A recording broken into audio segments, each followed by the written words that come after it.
त्रिकोणमितीय सूत्र जो आपको क्या करेगा कि ये बहुत ज़्यादा हेल्प करता है आपके जो ऑब्जेक्टिव हैं, सब्जेक्टिव हैं, यानी त्रिकोणमिति। आप सिर्फ ये फार्मूले के बल पे त्रिकोणमिति के लगभग सवाल को आप हल कर सकते हैं।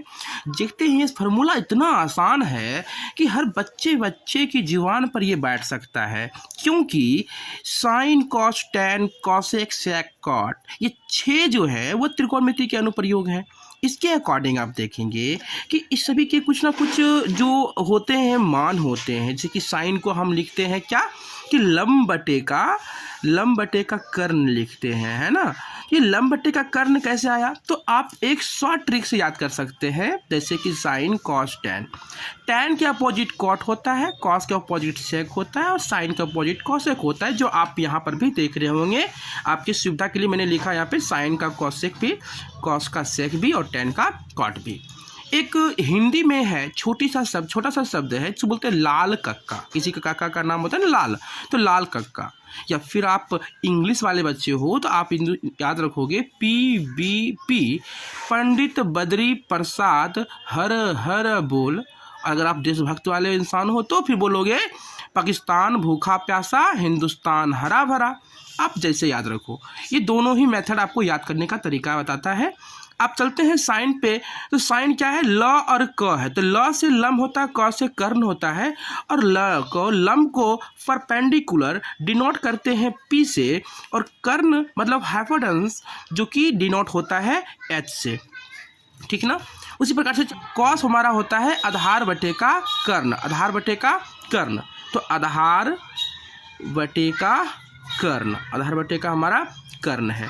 आधार का आप जानते हैं, आधार होता है हमारा बेस, बेस B4 डिनोट किया जाता है, B4 बेस B से डिनोट किया जाता है, और फिर हाइपोटेनस S से कर्ण को डिनोट किया जाता है।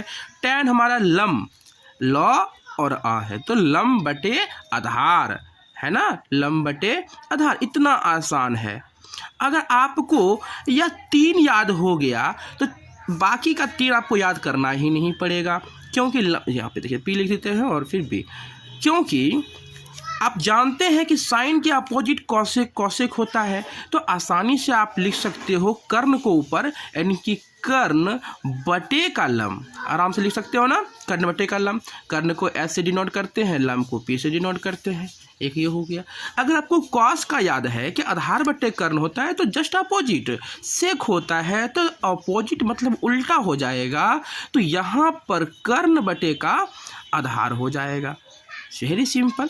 कर्ण को फिर S से, आधार को B से डिनोट कर दीजिए।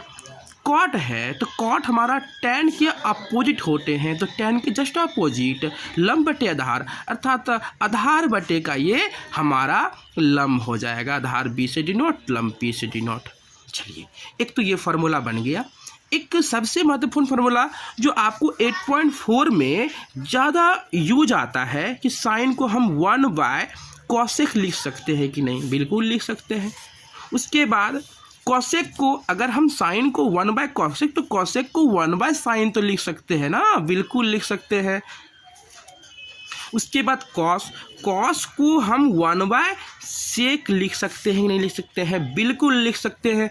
तब हम कॉस को 1/सेक लिखते हैं, तो सेक को 1/कॉस लिखिए, क्या दिक्कत है, कोई दिक्कत नहीं हो सकता है ना। उसके बाद टैन देखिए, टैन 1/कॉट होगा, ये पहला फार्मूला है। और टैन का एक और होता है क्या, ये होता है sine tan theta equal to sine theta by cos theta. एक मान ये भी होता है, ज़्यादा करके यूज होता है, अब ध्यान रखेंगे इस पर भी।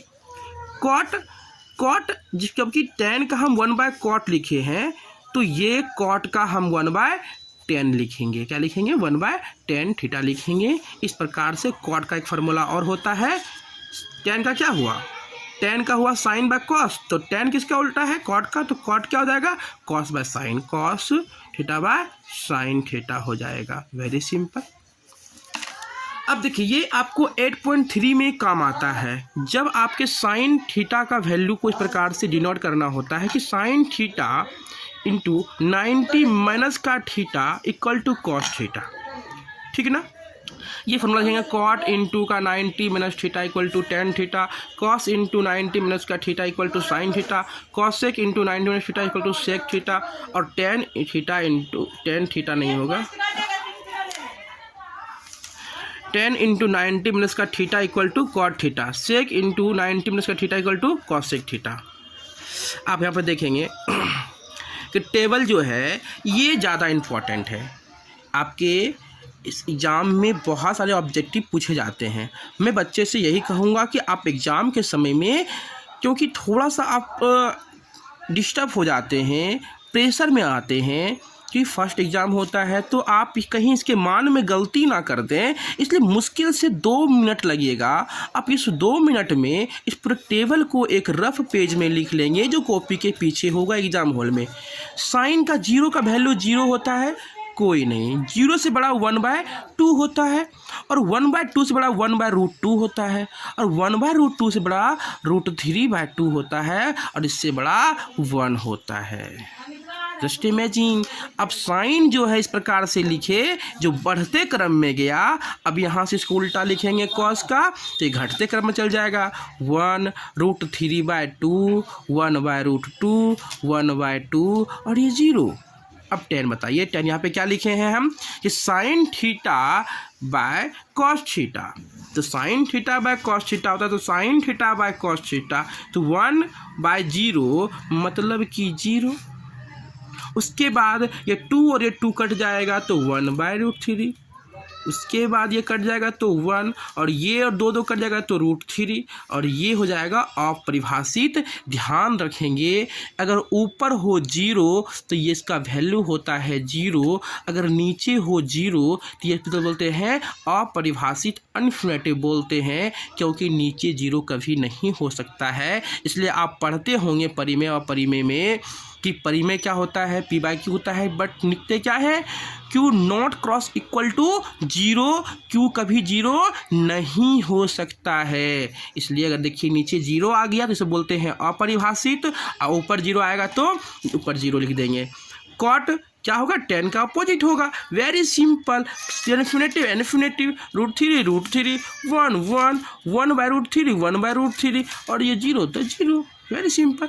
अब सेक किसका उल्टा है, कॉस का उल्टा है, तो कॉस क्या है, 1 है, 1 को उल्टावेंगे तो 1 हो जाएगा, इसको उल्टा देंगे तो √2/√3 हो जाएगा, इसको उल्टा देंगे तो √2 हो जाएगा, इसको भी उल्टा देंगे तो 2 हो जाएगा, और इसको उल्टा देंगे तो 0 नीचे आ जाएगा, तो इन्फिनेटिव हो जाएगा। सेक के पड़ोसी कौन है, कॉसेक है। जस्ट इमेजिंग वाला करके इधर से उल्टा दीजिए, बस हो गया टेबल तैयार। मुश्किल से आपका 2 मिनट भी नहीं लगेगा और आपका जाके ये टेबल तैयार हो जाएगा। इससे आप कॉन्फिडेंस के साथ में नंबर अचीव कर पाएंगे।